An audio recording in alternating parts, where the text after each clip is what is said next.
అందరికీ నమస్కారం. నేను మీ బిసిరెడ్డి. ఇది కేవలం నా వ్యక్తిగత అభిప్రాయం. నేను ఎవరిని కూడా విమర్శించట్లేదు. నా అభిప్రాయాన్ని మాత్రమే నేను చెప్తున్నాను. ఎవరన్నా సరే నన్ను వ్యక్తిగతంగా టార్గెట్ చేశాడు అని అతను అనుకుంటే అది వాళ్ళ యొక్క విజ్ఞతకు వదిలేయాల్సిందే. ఇక్కడ గుమ్మడికాయ దొంగలంటే భుజాలు తోడుకోవడానికి ఇదేం ఆషామాషి వ్యవహారం కాదు. ఇది ఒక పార్టీకి సంబంధించినటువంటి వ్యవహారం. నా విషయానికి వస్తే తెలుగుదేశం పార్టీ అంటే చంద్రబాబు నాయుడు గారు, నారా లోకేష్ గారు, ఇక మిగతా కొంతమంది నాయకులు మాత్రమే. కార్పొరేట్ శక్తులు ఒక 6 నెలల ముందు తెలుగుదేశం పార్టీలోకి రావడం, మళ్ళీ ఆ పార్టీ ఓడిపోతే వేరే పార్టీకి వెళ్ళిపోవడం, ఇలాంటి వాళ్ళని అసలు నేను నాయకులుగా కూడా పరిగణించను. కనీసం ప్రతిపక్షంలో 5 ఏళ్ళు ఉండి అధికార పక్షంలో ఉండి కష్టాలని విమర్శల్ని ఎదుర్కొని ప్రజలకు సేవ చేసేటటువంటి నాయకుడే నా దృష్టిలో తెలుగుదేశం పార్టీ నాయకుడు.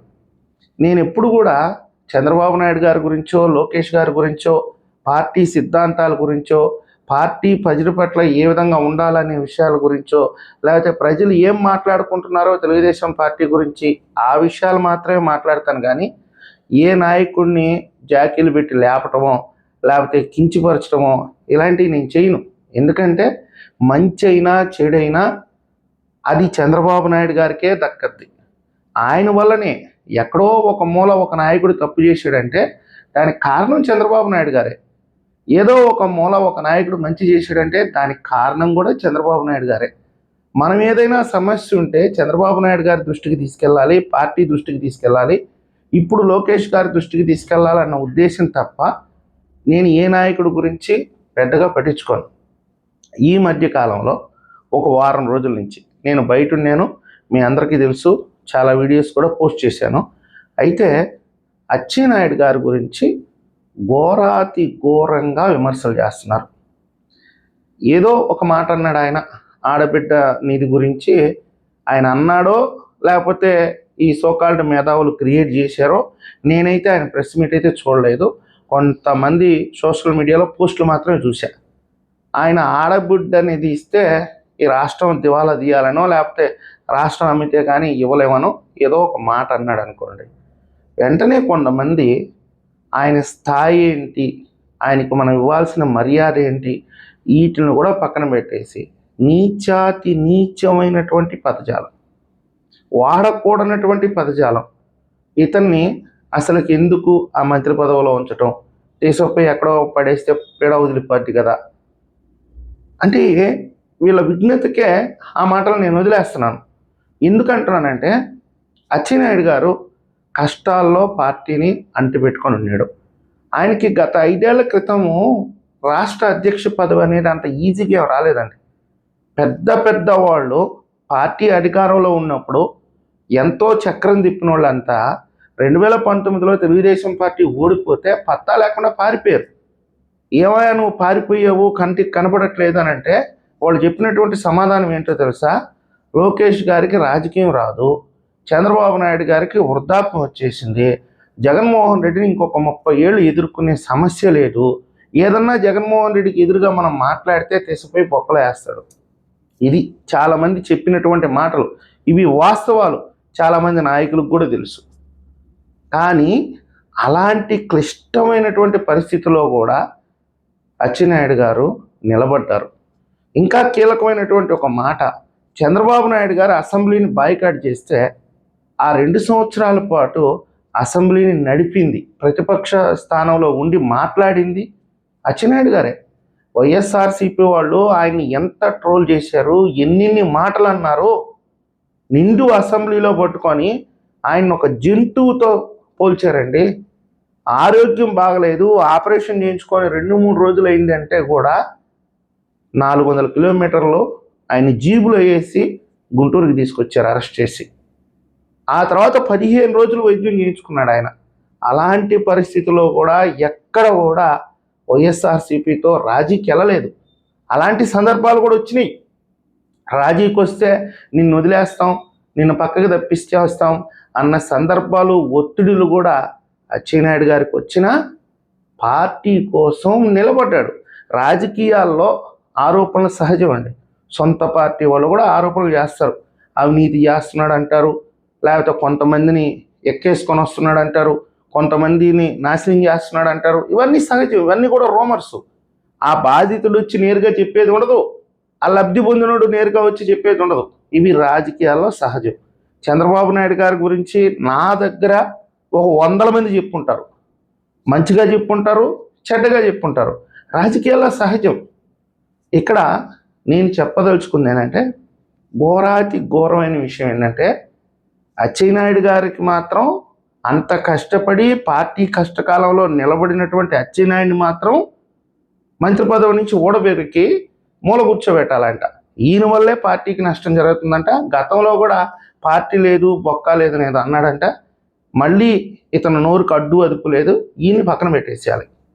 6 నెలల క్రితం, ఎన్నికలకు 6 నెలల క్రితం తెలుగుదేశం పార్టీలోకి వచ్చి వైఎస్ఆర్సీపీలో అన్ని పదవులు అనుభవించి అన్ని రకాలుగా సంపాదించుకొని 6 నెలల క్రితం తెలుగుదేశం పార్టీలోకి వచ్చి ఈరోజు వాళ్ళనే మళ్ళీ ఆ వైఎస్ఆర్సీపీలో ఉండే గూండాలనే మళ్ళీ వెనక్కి తీసుకొని వచ్చి తెలుగుదేశం పార్టీ కార్యకర్తల్ని పక్కకు నెట్టేసి ఈరోజు పెత్తనం జలాయిస్తుండేటటువంటి ఒక ఎమ్మెల్యేకి తక్షణం మంత్రి పదవి ఇచ్చేసేయాలంట. చాలా చాలా రిపోర్ట్స్ వస్తున్నాయంట. వాళ్ళకి అనుకూలంగా ఉన్నారంట ప్రజలు. అసలు ఆ నియోజకవర్గం ఏ మూలలో ఉందో, దానికి ఎన్ని మూలలు ఉన్నాయో, ఆ ఎమ్మెల్యే గారి ప్రస్తుత పరిస్థితి ఏంటో, ఆ నియోజకవర్గంలో ఆ ప్రజలు, ఆ కార్యకర్తలు పడేటటువంటి కష్టాలేంటో తెలియనటువంటి వాళ్ళు వాళ్ళకు సపోర్ట్ చేస్తూ వీడియోలు పెడుతున్నారు, కొంతమంది సోషల్ మీడియాలో పోస్టులు పెడుతున్నారు. ఎంత ఘోరం అండి ఇది. నేను ఏదైతే ఇప్పుడు వీళ్ళందరూ చెప్తున్నారో ఫలానా వాళ్ళకి మంత్రి పదవి ఇవ్వాల్సిందే తక్షణం అని అంటున్నారో, వాళ్ళ నియోజకవర్గానికి వెళ్ళా. పేరు చెప్పలేదు, నేను పేర్లు చెప్పను, 2.5 సంవత్సరం పేర్లు చెప్పను. తర్వాత ఖచ్చితంగా ప్రతిదాన్ని ప్రత్యక్షంగా మీకు చూపించి పేర్లతో సహా చెప్తా. అప్పుడు ఏం చేస్తారో చూద్దాం. ఇప్పుడైతే 1 year అయింది కాబట్టి మన పొరుగు మనం బజార్లో పెట్టుకోకూడదు కాబట్టి ఇంకొకటిన్నర సంవత్సరం ఖచ్చితంగా వెయిట్ చేస్తా. 1.5 సంవత్సరం తర్వాత నాకు పార్టీ ముఖ్యం, నేను లోకేష్ గారిని ముఖ్యమంత్రిని చేసుకోవాలి. దానికోసం ఎవరిని బయట పెట్టేదానికి కూడా నేను ధైర్యం చేస్తాను, సిద్ధంగా ఉంటాను. అయితే ఇక్కడ ఆ ఎమ్మెల్యే నియోజకవర్గానికి వెళ్తే మొత్తం వైసీపీ గోండాలదే రాజ్యం. తెలుగుదేశం పార్టీ కార్యకర్తలని నలుగురిని పలకరిస్తే వాళ్ళని నా ముందు కన్నీళ్ళు పెట్టుకున్నారు, ఏడ్చారు. ఏంటి ఇంత దారుణం ఏంటి, పైగా మా మీదే కేసులు ఏంటి, మా పరిస్థితి ఏంటి, కష్టపడ్డాము, పార్టీని అధికారంలోకి తెచ్చాము. ఆ రోజు చంద్రబాబు నాయుడు గారు ఇదిగో ఈ క్యాండిడేట్ని మీకు పంపిస్తున్నామంటే గెలిపించాము. గెలిచిన తర్వాత మళ్ళీ వైఎస్ఆర్సీపీ వాళ్ళని తీసుకొచ్చుకొని పెట్టుకున్నారు అంచవర్గంగా. మండలానికి 2 పెట్టుకున్నారు.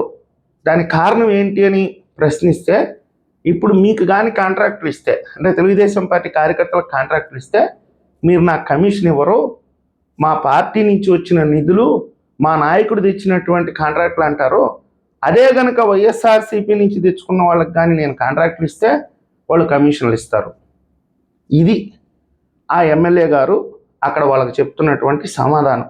మరి ఇలాంటి ఎమ్మెల్యే అంట ఏడాది తిరగకుండా మంత్రి అయిపోవాలంట. అంటే వీళ్ళు ఎంతకు దిగజారుతున్నారో. ఇది మీ తప్పు కాదండి, తెలుగుదేశం పార్టీ కార్యకర్తలు తప్పే కాదు, తెలుగుదేశం పార్టీ అభిమానులు తప్పే కాదు, కొంతమంది సోకాల్డ్ మేధావులు తయారయ్యారు. ఇప్పుడు నా వీడియోస్ చూడండి, ప్రతి ఒక్కటి నాకు గ్రౌండ్ రియాలిటీ ఉంటుంది. ఒకవేళ నేను ఒక 10 రోజులు ఇంట్లో కూర్చొని వీడియోస్ చేసినా 11వ రోజు ఖచ్చితంగా జనాల్లోకి వెళ్తాను. ఏదో ఒక ప్రదేశాన్ని, తెలుగుదేశం పార్టీ చేసినటువంటి అభివృద్ధిని, గతంలో చంద్రబాబు నాయుడు గారు చేసినటువంటి అభివృద్ధిని, నేను నందమూరి తారక రామారావుకు తీసుకొచ్చినటువంటి ప్రాజెక్టులు కూడా పెట్టున్నాను. 3 సంవత్సరాల పాత వీడియోస్ మీరు చూడండి.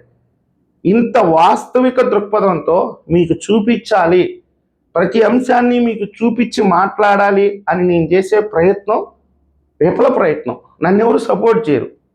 కనీసం ఈ 50,000 మంది సబ్స్క్రైబర్స్ లేరు, చిసికిపోతుంది. పట్టుమంటే అయితే చెప్పకూడదు యూట్యూబ్లో ఎంత వస్తుంది అనేది, కనీసం ఒక 10% కూడా ఖర్చులకు రాదు. అయినా కానీ ఖర్చులు పెట్టి నాకేం పార్టీ నుంచి బ్యాకప్ లేకపోతే నాయకులు ఎవరన్నా నాకు డబ్బులు ఇచ్చి నడిపించట్లేదు. నేనే అప్పులు చేసుకుంటున్నానో ఏం చేసుకుంటున్నానో తిరుగుతున్నాను. ఎందుకని? మీకు చూపించాలి మీ చేతిలో కంటెంట్ ఉంటే వైఎస్ఆర్సీపీని ఎదుర్కొంటారు అని. కానీ నాకు సపోర్ట్ చేయరు. వాడెవడో గొట్టంగాడు కూర్చొని అల్లా వాళ్ళకి మంత్రి పదవి ఇవ్వాలి, అల్లా ఎమ్మెల్యే అవినీతి, అదేదో జరిగిపోయింది అని చెప్పి వాడు ఫోన్పే నెంబర్ చెప్పి ఆడు ఫోన్పే నెంబర్లో మాత్రం లక్షలు వేసేస్తారు. 1,70,00,000 సంపాదించుకున్నారు వాళ్ళు. సరే, వాటికి ఆధారాలు ఉండవు.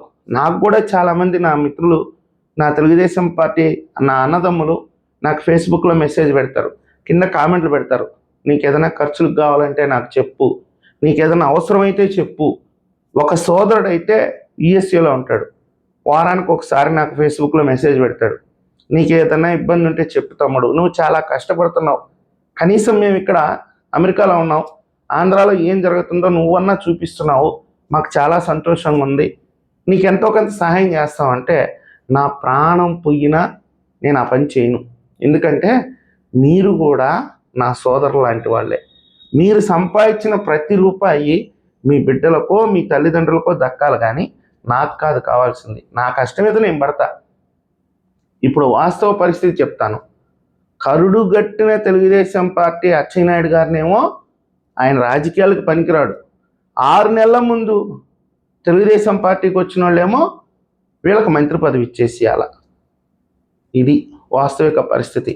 మన భావజాలాన్ని కూడా కొందరు వాళ్ళ స్వార్థం కోసం మనల్ని తప్పుదారి పట్టిస్తున్నారు. దయచేసి ఇలా ట్రాప్లో పడొద్దు. వైకల్యం అంటే నేను ఈ మాట మాట్లాడచ్చో మాట్లాడకూడదో నాకు తెలియదు, ఏదైనా తప్పు ఉంటే క్షమించండి. కుంటి బిడ్డైనా సరే ఇంటి బిడ్డతో సమానం కాదు. వాడు ఎలాంటోడైనా సరే మనవాడు. నేను కూడా మీ వాడినే. అచ్చెన్నాయుడు గారు మన నాయకుడు, ఆ కుటుంబం తెలుగుదేశం పార్టీలో అంతర్భాగం. కాబట్టి ఏదైనా మాట్లాడే ముందు ఎవరో ఒకరి ట్రాప్లో పడి ఇలాంటి విమర్శలు చేయకండి దయచేసి. ఆయన సీనియర్ లీడరు. ఆ శ్రీకాకుళం జిల్లా టెక్కల్ నియోజకవర్గంలో కూడా నేను విచారించాను, చాలా బాగా చేస్తున్నాడు, పార్టీ కార్యకర్తలను బాగా చూసుకుంటున్నాడు. ఆయనేం వైఎస్ఆర్సీపీ వాళ్ళకి డబ్బులు ఇచ్చి తీసుకురాలా. దయచేసి అర్థం చేసుకుంటారని విజ్ఞప్తి చేస్తున్నాను.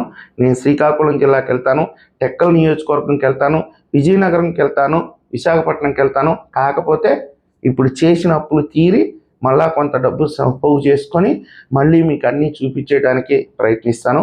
మీ వంతుగా నాకు చేయాల్సినటువంటి సహకారం, సపోర్ట్ ఏంటంటే దయచేసి నా ప్రాణం పోయినా మిమ్మల్ని డబ్బులు అడగను. ఒక్కసారి సబ్స్క్రైబ్ చేయండి, 10 మందికి షేర్ చేయండి, వాళ్ళకు కూడా చెప్పి మరి నా ఛానల్ సబ్స్క్రైబ్ చేపిస్తారని నేను ఆశిస్తున్నాను. ధన్యవాదాలు.